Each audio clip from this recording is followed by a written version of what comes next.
میرے دوستوں، آج دنیا میں ہم دیکھ رہے ہیں موسم بدل رہا ہے، لوگ مصیبت کا شکار ہیں، تکلیف کا شکار ہیں، تکلیفیں بڑھ رہی ہیں، آزمائشیں بڑھ رہی ہیں، اور کہا یہ جا رہا ہے کہ اس کا سبب پانی اور درخت ہیں، پانی اور درخت ہیں۔ شجرکاری مہم چل رہی ہے، وجہ اس کی یہی ہے کہ تاکہ موسم کسی حد تک تو کنٹرول میں آئے،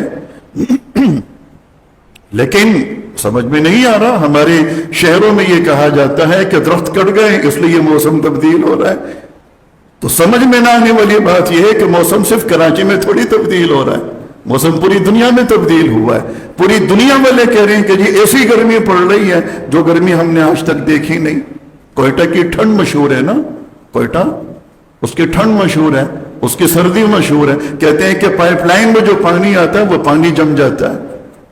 ہمارے ایک ساتھی نے ابھی چند روز قبل کوئٹہ کے مجھے بتایا کہ ایسی گرمی کوئٹہ میں پڑ رہی ہے کہ میں نے اپنی زندگی میں وہ گرمی کبھی نہیں دیکھی۔ کوئٹہ کا وہ حال ہے۔ میں نے کہا یار ہمارے شہر میں تو لوگ کہہ رہے ہیں کہ جی درخت کاٹے جا رہے ہیں اس وجہ سے گرمی بڑھ رہی ہے، اصل بات کچھ اور ہے۔ پوری دنیا کا سسٹم تبدیل ہو رہا ہے، پوری دنیا کا موسم تبدیل ہو رہا ہے، حالات تبدیل ہو رہے ہیں۔ پانی کی ضرورت ہے، پانی موجود نہیں ہے، بہت سارے گھروں میں پانی نہیں، یا پانی ہے تو وہ پینے کے لائق نہیں۔ سوسائٹی کے بہت سارے ہمارے ساتھی آ کر مسئلہ پوچھتے ہیں کہ یہ پانی آ رہا ہے لیکن اس میں بو ہے، اس میں وضو ہو جائے گا یا نہیں ہوگا؟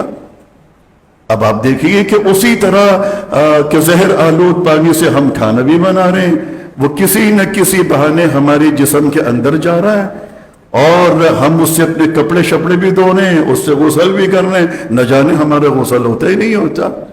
آزمائش ہے بہت بڑی۔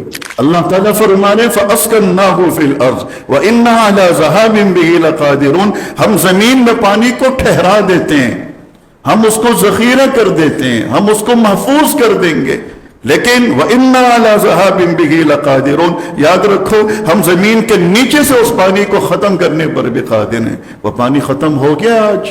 مجھے اور آپ کو سوچنے کی ضرورت ہے کیوں ختم ہوا ہے، کیا بات ہوئی تھی؟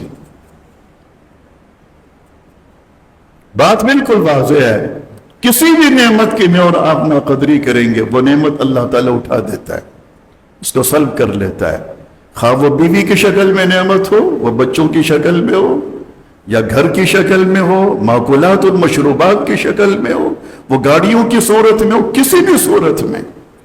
ان المبذرین کانوا اخوان الشیاطین، حرام کاریوں میں پیسہ خرچ کرنے والے لوگ شیطان کے بھائی ہوتے ہیں۔ اللہ تعالیٰ فرماتے ہیں کلو وشربو، کھاؤ پیو۔ ہمیں یہاں تک قرآن پاک کی آیت یاد ہے، اگلا والا جملہ ہم بھول جاتے ہیں، اسی کے فوراً بعد فرما رہے ہیں کھاؤ پیو ولا تسرفو، اسراف نہ کرو، فضول خرچی کرو گے نقصان اٹھاؤ گے۔ ان اللہ لا يحب المسرفین، پروردگار فضول خرچی کرنے والوں کو پسند نہیں فرماتا، حرام کاریوں میں پیسہ اور مال خرچ کرنے والوں کو پسند نہیں فرماتا۔ اب آپ دیکھ لیجئے ہمارے اوپر کتنی نعمتوں کی برسات تھی اللہ تعالیٰ کی طرف سے، وہ نعمتیں جب چھنتی ہیں تو اس پہ سوچنے کی ضرورت ہوتی ہے۔ ہم کھلے میدان میں بیٹھے ہیں، ہوا نہیں آ رہی، سوچنے چاہیے کیوں نہیں آ رہی، کچھ ہوا ہے، کوئی گڑبڑ ہوئی ہے۔ ظہر الفساد فی البر والبحر بما کسبت ایدی الناس، سورہ عنکبوت میں اللہ تعالیٰ فرماتے ہیں کہ یہ جو بحر و بر کا فساد تمہیں نظر آتا ہے یہ تمہارے گناہوں کی وجہ سے، سوچتے کیوں نہیں ہو؟ سوچا کرو، گناہوں کی وجہ سے۔ پانی کے مسئلے کو ہی لے لیں، وَإِذْ تَأَذَّنَ رَبُّكُمْ لَئِن شَكَرْتُمْ لَأَزِيدَنَّكُمْ وَلَئِن كَفَرْتُمْ إِنَّ عَذَابِي لَشَدِيدٌ۔ میری نعمت کی قدردانی کرو گے، قدردان بنو گے، شکر گزار بندے بن کر رہو گے، لَأَزِيدَنَّكُمْ، ہم نعمتوں میں اضافہ کر دیں گے، وَلَئِن كَفَرْتُمْ إِنَّ عَذَابِي لَشَدِيدٌ، ناشکری پر اتر آؤ گے تو پھر میرا عذاب بہت سخت ہے۔ عذاب کا معنی یہ نہیں ہوتا کہ بمباری ہو گئی ہم مر گئے تو وہ خدا کا قہر آ گیا۔ عذاب کا معنی یہی ہوتا ہے کہ پیسہ ہے، مال موجود ہے، لیکن ہمیں چیزیں نہیں مل رہی، پریشانی ہے۔ یہ خدا تعالیٰ کی طرف سے ناراضگی کا اظہار ہے، یہ قہر ہے، یہ غضب ہے، بہت بڑی مصیبت ہے، بہت بڑی آزمائش ہے۔ اب اسی پانی کو لے لیں، ہم پانی کا کتنا ضیاع کرتے ہیں۔ آپ وہ حدیث پاک تلاش کریں. موبائل فون اب تو بچوں کے بھی جیب میں ہوتا ہے, انٹرنیٹ بھی استعمال کرتے ہیں, طرح طرح کی چیزیں گوگل پہ جا کے استعمال کرتے ہیں. آپ سوشل میڈیا پہ, یوٹیوب پہ, گوگل پہ جا کر لکھیں کہ جناب محمد الرسول اللہ صلی اللہ علیہ وسلم وضو میں کتنا پانی استعمال فرماتے تھے, آپ حیران ہو جائیں گے. ہم نہیں کر سکتے ہیں اتنے پانی سے وضو, ہماری عادتیں بگڑ چکی ہیں, ہماری عادتیں بگڑ چکی ہیں.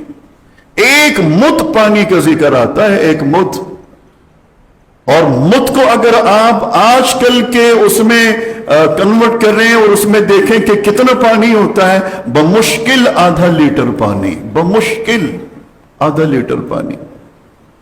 ہم آدھا لیٹر پانی ہی لے لیتے ہیں کہ آدھا لیٹر پانی میں جناب محمد الرسول اللہ صلی اللہ علیہ وسلم کا وضو ہوتا تھا. اور جتنا پانی ہمارے وضو پر خرچ ہوتا ہے, تنہا ایک آدمی جتنے پانی پر وضو میں لگاتا ہے, جتنا پانی, اتنے پانی میں انسان کا غسل ہو جاتا ہے. آپ مساجد کے خادمین سے پوچھیں نا, بڑی بڑی ٹنکیاں ہیں, ہر نماز کے بعد ٹنکی بھرنی پڑتی ہے. چند سو افراد آتے ہیں, وضو کرتے ہیں, پوری ٹنکی خالی ہو جاتی ہے. یعنی جو پانی جس سے 2000 لوگوں, جو پانی 2000 افراد کے وضو کے لیے کافی ہو سکتا تھا, اس سے 200-300 افراد وضو کر کے فارغ ہو جاتے ہیں. پانی ضائع ہو رہا ہے. اتوار والے دن آپ اپنی اپنی سوسائٹیوں میں چکر لگائیں, گلیوں میں پانی سڑکوں کے اوپر بھرا ہوا ہوتا ہے. ہوا کیا ہے؟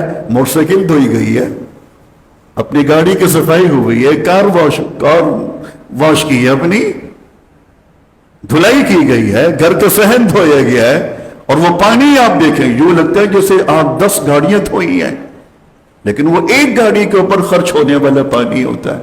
ایک گاڑی کے اوپر, ایک موٹر سائیکل کے اوپر اتنا پانی خرچ ہوتا ہے کہ خدا کی پناہ, ترس جائیں گے پانی کے لیے, نہیں ملے گا آگے. قدر کریں پانی کی, بالکل ایسے ہی جیسے زمزم کا پانی ہمارے ہاں آتا ہے نا, حجاج کرام لاتے ہیں, 5 لیٹر کا کین ہوتا ہے, وہ اتنا سے مہمانوں کو دیتے ہیں, کیونکہ وہ 5 لیٹر ہے, اس کی ہم اتنی قدردانی کرتے ہیں, ختم ہو جائے گا. 1-2 گھونٹ سے زیادہ مہمان کو پلاتے ہی نہیں ہیں, کیونکہ دوبارہ پانی کی ضرورت ہوگی تو ادھر جانا پڑے گا, وہاں سے لانا پڑے گا. تو یہ جو ہمارے گھروں میں, ہماری سوسائٹیوں میں, اور جو سروس اسٹیشنز ہیں وہاں پر جتنا وافر مقدار میں پانی استعمال ہوتا ہے, استعمال نہیں بلکہ ضائع ہوتا ہے, اس کی طرف توجہ کرنے کی ضرورت ہے. ہر اتوار کو ہماری گاڑی سروس اسٹیشن میں کھڑی ہوگی کہ ہم نے گاڑی صاف کروانی ہے, دھلوانی ہے. ضرورت کیا ہے؟ ہر اتوار کو تھوڑی گاڑی صاف ہوتی ہے, کپڑا شپڑا مارا, گاڑی صاف, دھلائی کی ضرورت تو نہیں ہوتی. وَأَنزَلْنَا مِنَ السَّمَاءِ مَاءً بِقَدَرٍ فَأَسْكَنَّاهُ فِي الْأَرْضِ وَإِنَّا عَلَى ذَهَابٍ بِهِ لَقَادِرُونَ. فرمائے کہ ہم نے ہر چیز پوری منصوبہ بندی کے ساتھ پیدا کی, اور دنیا میں لوگوں کے لیے, اپنے بندوں کے لیے اس کا انتظام فرمایا. اب میرے بندوں پر لازم ہے کہ اس کے استعمال کا طریقہ سیکھیں.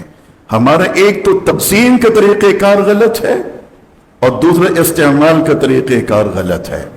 تقسیم کے استعمال درست ہونا چاہیے, استعمال کرنے کا طریقہ کار وہ درست ہونا چاہیے. اللہ سبحانہ و تعالیٰ پھر اس چیز میں برکت پیدا فرما دیتے ہیں. اسی وجہ سے حدیث میں آتا ہے نا کہ 2 لوگوں کا کھانا 3 افراد کے لیے کافی ہو جاتا ہے, 3 کا کھانا 4 افراد کے لیے کافی ہو جاتا ہے, 4 کا کھانا 5 کے لیے کافی ہو جاتا ہے. ہم 10 افراد کا کھانا 5 افراد بیٹھتے ہیں, وہ کم پڑ جاتا ہے. ہم کہتے ہیں کہ جب اور منگواؤ. یہ حال ہے ہمارا. آج کی گفتگو کا جو لب لباب تھا, جو خلاصہ ہے, وہ یہی ہے کہ نعمتوں کی قدر کرنا سیکھیں. خاص طور پر پانی کا مسئلہ ہمارے علاقائی سطح پہ, ہمارے شہری اور صوبائی سطح پر بہت بڑا مسئلہ بن چکا ہے. اس کی قدردانی کرنے کی ضرورت ہے. اللہ تعالیٰ کی نعمتوں کو استعمال کرتے ہوئے شکر کرنے کی ضرورت ہے. عبداللہ بن مسعود رضی اللہ تعالیٰ عنہ فرماتے ہیں کہ یقین کامل رکھے قرآن کریم کی اس آیت پر.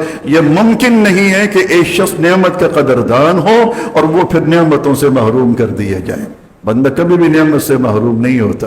اللہ کریم مجھے اور آپ کو سمجھنے کی اور عمل کی توفیق نصیب فرمائے. وما علینا الا البلاغ المبین.